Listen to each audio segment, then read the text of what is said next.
ओम नमः शिवाय। दोस्तों, सावन सोमवार व्रत में क्या खाएं क्या नहीं खाएं, सावन में लहसुन प्याज खाएं या नहीं, व्रत में नमक खाएं या नहीं, कौन सी गलती नहीं करनी चाहिए, पति पत्नी को दूरी क्यों बनाना चाहिए और कौन से रंग के कपड़े नहीं पहनना चाहिए, ऐसी कौन सी गलतियां हैं जिसे सावन के दौरान हमें भूलकर भी नहीं करना चाहिए। साथ ही सावन के इस पवित्र महीने में कितने सोमवार पड़ेंगे और सावन की समाप्ति कब है, आइए जानते हैं सब कुछ इस वीडियो में। दोस्तों, सावन का महीना कोई मामूली महीना नहीं होता है। ये महीना साक्षात एक ऐसे प्रेम की सौगात लेकर आता है जो कि भक्तों को बड़ी बेसब्री से इंतजार रहता है। सावन का महीना इतना पवित्र होता है जिसका आप अंदाजा भी नहीं लगा सकते। सावन का त्योहार भारत में तो मनाया ही जाता है, लेकिन क्या आप जानते हैं विदेशों में भी सावन का पवित्र महीना बड़ी जोरों शोरों के साथ और खुशी के साथ मनाया जाता है। वैज्ञानिक मानते हैं सावन में प्रकृति आपस में बातें करती है और वातावरण सुगम हो जाता है, हरियाली की उत्पत्ति होती है और नए नए बीज उगते हैं, वर्षा आदि होती है। इस मौसम में हरियाली साक्षात महादेव का स्वागत करती है और महादेव से बातें करती है। आपको बता दें, शास्त्रों में सावन सोमवार का व्रत जो भी महिला या पुरुष करते हैं तो वो व्यक्ति भगवान भोलेनाथ का सर्वाधिक प्रिय हो जाता है। ऐसे व्यक्ति को भगवान भोले बाबा अपनी शरण में ले लेते हैं। दोस्तों, सावन में कावड़ यात्रा का क्या कहना। शास्त्रों के अनुसार माना जाता है कि सबसे पहली कावड़ यात्रा भगवान परशुराम ने भगवान शिव के समर्पित अपने कांधे पर उठाई थी और तभी से भगवान शिव को प्रसन्न करने के लिए कावड़ यात्रा की जाती है। दोस्तों, लेकिन क्या आप जानते हैं सावन में 10 ऐसे नियम हैं जो आपको जानना बहुत ही आवश्यक है। अगर इन नियमों का पालन अगर आप अपने जीवन में नहीं करते हैं तो आपको भगवान शिव के क्रोध का सामना करना पड़ सकता है। आपका पूरा परिवार गरीबी, निर्धनता और बर्बादी का सामना कर सकता है। दोस्तों, आज की वीडियो बहुत ही सुंदर है। वीडियो को अंत तक जरूर देखें क्योंकि अधूरा ज्ञान हमेशा खतरनाक साबित होता है। इसलिए वीडियो को पूरा अंत तक जरूर देखें और सच्चे दिल से कमेंट बॉक्स में लिखें हर हर महादेव ओम नमः शिवाय। वीडियो को लाइक जरूर करें। आइए जानते हैं। दोस्तों, सबसे पहले जानते हैं सावन सोमवार व्रत की तारीख। तीसरे सोमवार का व्रत 24 जुलाई, चौथा सोमवार व्रत 31 जुलाई, पांचवा व्रत 7 अगस्त, छठा सोमवार व्रत 14 अगस्त, सातवां सोमवार व्रत 21 अगस्त और आठवां सोमवार 28 अगस्त को रखा जाएगा। दोस्तों, अब जान लेते हैं सावन सोमवार के व्रत में क्या खाना चाहिए और क्या नहीं खाना चाहिए। अगर आपने सावन सोमवार का व्रत रखा है तो आप इस दिन सात्विक भोजन ही करें।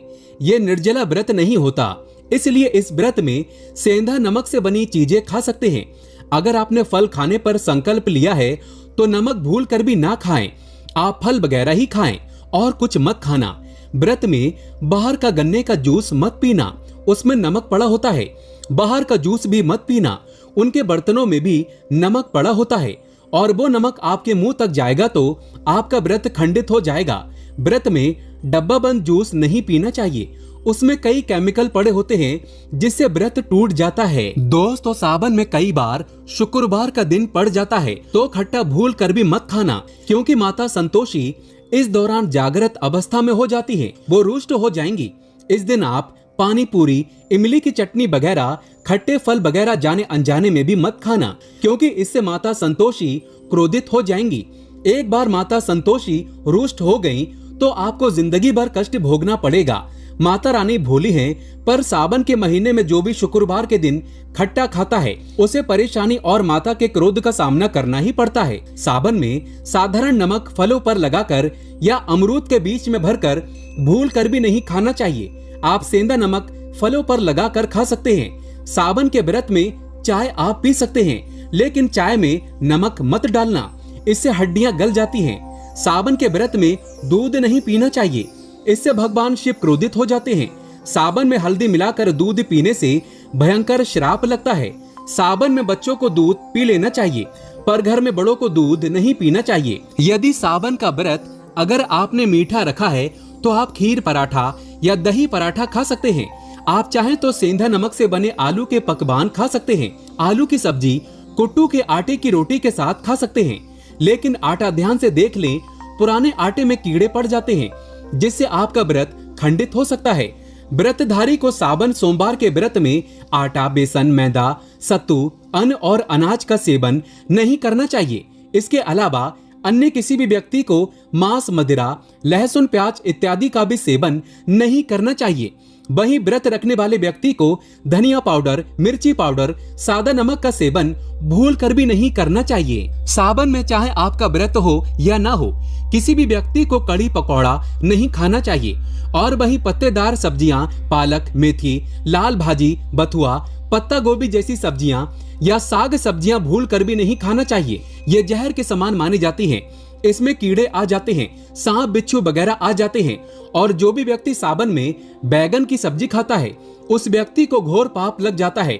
इसी कारण लोग द्वादशी और चतुर्दशी पर बैगन नहीं खाते।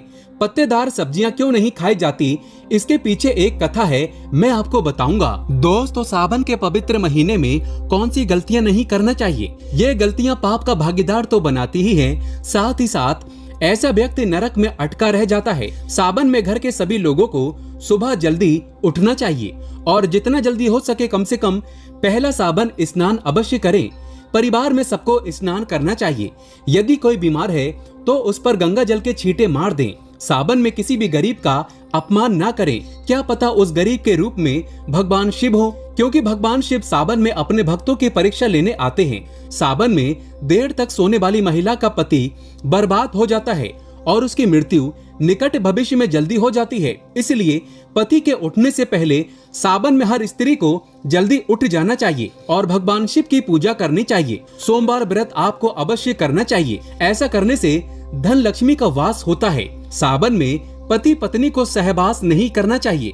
अगर आपने व्रत रखा है या आपकी पत्नी ने व्रत रखा है तो आप दूरी बनाकर रखें, क्योंकि इस दौरान भगवान शिव की शरण में होता है ऐसा व्यक्ति। सावन में घन घोर काले वस्त्र पहनकर शिव मंदिर में नहीं जाना चाहिए। चाहे तो आप घर में काले वस्त्र पहन सकते हैं, लेकिन मंदिर में भूलकर भी मत जाना और न ही व्रत में काले वस्त्र पहनना चाहिए। वैसे तो सावन में लहसुन प्याज नहीं खाना चाहिए, पर यदि आपका व्रत है तो उस दिन पूरे परिवार को लहसुन प्याज से परहेज करना चाहिए। सावन के महीने में घर में गंदगी नहीं होना चाहिए, इससे प्रकृति नाराज हो जाती है। सावन में आपके घर का जो मंदिर है उसमें माचिस के खाली पड़े डिब्बे या माचिस नहीं रखना चाहिए। सावन में घर में किसी भी व्यक्ति को गाली नहीं देना चाहिए, चुगली आदि नहीं करना चाहिए, पत्नी को अपशब्द नहीं कहना चाहिए और न ही पति को अपशब्द कहना चाहिए।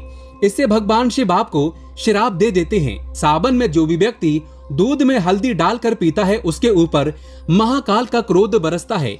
सावन में बाल, नाखून, दाढ़ी वगैरह नहीं बनवाना चाहिए। ये आपको पहले कर लेना चाहिए।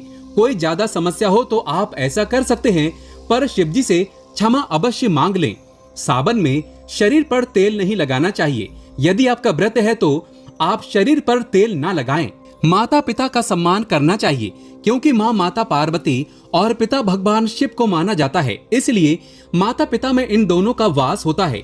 माँ पिता का आदर करने से भगवान शिव और माँ पार्वती प्रसन्न होती हैं। सावन में देवी देवता से जुड़ी कोई भी शुभ चीज उपहार के तौर में कभी किसी को मत देना, नहीं तो भगवान शिव आपके घर से सदैव के लिए चले जाएंगे। दोस्तों, अब जानते हैं सावन के इस पवित्र महीने में शिवलिंग पर कौन कौन सी चीजें नहीं चढ़ाना चाहिए जिससे आपको पाप ना लगे। शिव पुराण के अनुसार शिव भक्तों को कभी भी भगवान शिव को तुलसी, हल्दी और सिंदूर सहित ये 6 वस्तु नहीं चढ़ाना चाहिए। पौराणिक कथा के अनुसार केतकी के फूल ने ब्रह्मा जी के झूठ में साथ दिया था, जिससे नाराज होकर भगवान भोलेनाथ ने केतकी के फूल को श्राप दिया। इसलिए केतकी का फूल शिवलिंग पर नहीं चढ़ाया जाता। और वहीं नारियल का पानी भी शिवलिंग पर कभी भी अर्पित नहीं करना चाहिए। शंख से जल भी भगवान भोलेनाथ को नहीं चढ़ाना चाहिए। शास्त्रों के अनुसार सुबह 5 बजे से लेकर सुबह 11 बजे तक शिवलिंग पर जल चढ़ाना बहुत ही शुभ और अत्यंत मंगलकारी होता है। कभी भी शाम के समय शिवलिंग पर जल ना चढ़ाएं। शास्त्रों के अनुसार शिवलिंग पर काली मिर्च चढ़ाने से रोगों का नाश होता है।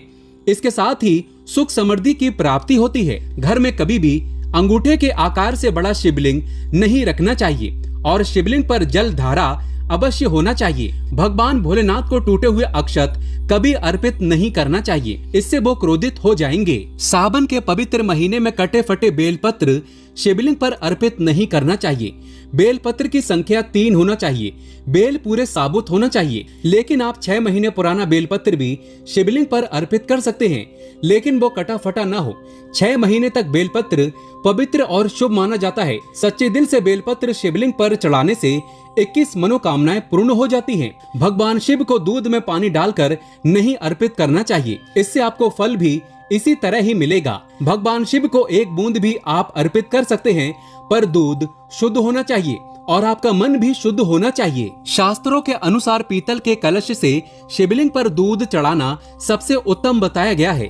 धार्मिक कर्म कांड में पीतल के बर्तनों का विशेष महत्व बताया गया है। विवाह आदि के कार्यों में इसलिए पीतल के बर्तनों का प्रयोग किया जाता है। आपको बता दें, सोमवार को पीतल के कलश से ही शिवलिंग पर दूध से अभिषेक शुभ बताया गया है। स्टील और प्लास्टिक से बने बर्तन का प्रयोग न करें। शिवलिंग पर जल चढ़ाते समय वो जल आपके पैरों के पास नहीं जाना चाहिए, अशुभ माना जाता है।